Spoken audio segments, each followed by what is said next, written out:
एक नदी के किनारे उसी नदी से जुड़ा एक बड़ा सा जलाशय था।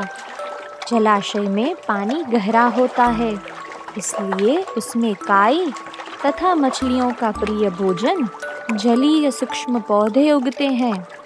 ऐसे स्थान मछलियों को बहुत रास आते हैं। उस जलाशय में भी नदी से बहुत सी मछलियां आकर रहती थी।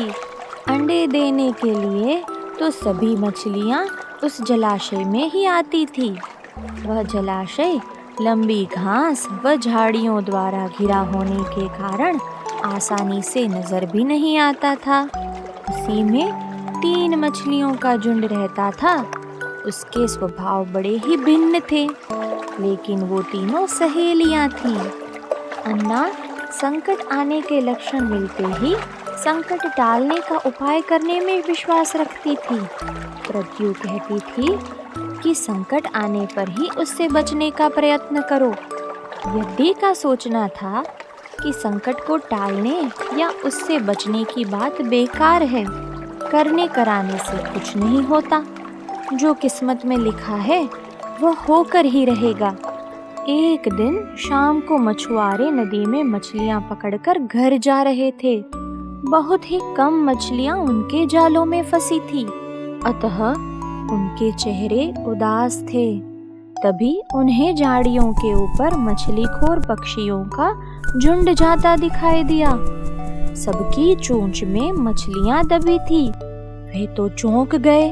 एक ने अनुमान लगाया, दोस्तों, लगता है झाड़ियों के पीछे नदी से जुड़ा जलाशय है, जहाँ इतनी सारी मछलियाँ पल रही है।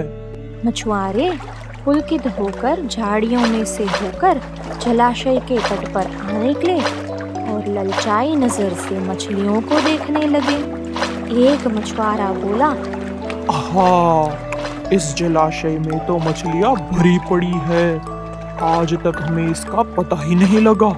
यहाँ तो हमें ढेर सारी मछलियाँ मिलेंगी। आज तो शाम गिरने वाली है। कल सुबह आकर यहाँ जाल डालते हैं। इस प्रकार मछुआरे दूसरे दिन का कार्यक्रम तय करके चले गए। तीनों मछलियों ने मछुआरे की बात सुन ली। अन्ना मछली ने कहा, साथियों, तुमने मछुआरे की बात सुन ली। अब हमारा यहाँ रहना खतरे से खाली नहीं। खतरे की सूचना हमें मिल गई है। समय रहते हमें अपनी जान बचाने का उपाय करना चाहिए।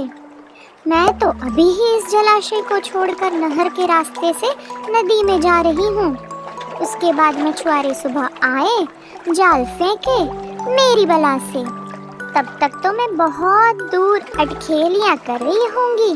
प्रत्यु मछली बोली, तुम्हें जाना है तो जाओ, मैं तो नहीं आ रही। अभी खतरा आया कहाँ है जो इतना घबराने की जरूरत है। हो सकता है संकट आए ही ना। उन मछुआरों का यहाँ आने का कार्यक्रम रद्द भी तो हो सकता है। हो सकता है रात को उनके जाल चूहे कुतर जाए। हो सकता है उनकी बस्ती में आग लग जाए।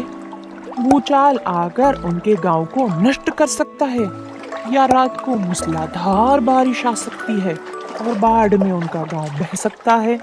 इसलिए उनका आना निश्चित नहीं है। जब वो आएंगे तब की तब सोचेंगे। हो सकता है मैं उनके जाल में फंसूं ही ना। यद्दी ने अपनी भाग्यवादी बात कही। भागने से कुछ नहीं होना। मछुआरों को आना है, वो आएंगे। हमें जाल में फंसना है, हम फंसेंगे। किस्मत में मरना लिखा है तो फिर क्या किया जा सकता है। इस प्रकार अन्ना तो उसी समय वहां से चली गई। प्रत्यु और यद्दी जलाशय में ही रही। भोर हुई तो मछुआरे अपने जाल लेकर आए और लगे जलाशय में जाल फेंकने और मछलियां पकड़ने। प्रत्यु ने संकट को आए देखा तो लगी जान बचाने के उपाय सोचने में। उसका दिमाग तेजी से काम करने लगा। आसपास छिपने के लिए कोई खोखली जगह भी नहीं थी। तभी उसे याद आया कि उस जलाशय में काफी दिनों से एक मरे हुए ऊदबिलाव की लाश तैरती रही है। वह उसके बचाव के काम आ सकती है। जल्द ही उसे वह लाश मिल गई लाश सड़ने लगी थी। प्रत्यु लाश के पेट में घुस गई और सड़ती लाश की सड़ांध अपने ऊपर लपेटकर बाहर निकल गई। कुछ ही देर में मछुआरे के जाल में प्रत्यु फंस गई। मछुआरे ने अपना जाल खींचा और मछलियों को किनारे पर जाल से उलट दिया। बाकी मछलियां तो तड़पने लगी, परंतु प्रत्यु दम साधकर मरी हुई मछली की तरह पड़ी रही। मछुआरे को सड़ांध का भपका लगा तो मछलियों को देखने लगा। उसने निश्चल पड़ी प्रत्यु को उठाया और सूंघा। आक! ये तो कई दिनों की मरी मछली है, सड़ चुकी है। ऐसे बड़बड़ाकर बुरा सा मुंह बनाकर उस मछुआरे ने प्रत्यु को जलाशय में फेंक दिया। प्रत्यु अपनी बुद्धि का प्रयोग कर संकट से बच निकलने में सफल हो गई थी। पानी में गिरते ही उसने गोता लगाया और सुरक्षित गहराई में पहुंचकर जान की खैर मनाने लगी। यद्दी भी दूसरे मछुआरे के जाल में फंस गई थी, एक टोकरे में डाल दी गई थी। भाग्य के भरोसे बैठी रहने वाली यद्दी उसी टोकरी में अन्य मछलियों की तरह तड़प तड़प कर मर गई। सीख: भाग्य भी उन्हीं का साथ देता है जो कर्म में विश्वास रखते हैं और कर्म को प्रधान मानते हैं। भाग्य के भरोसे हाथ पर हाथ रखकर बैठे रहने वाले का विनाश निश्चित है।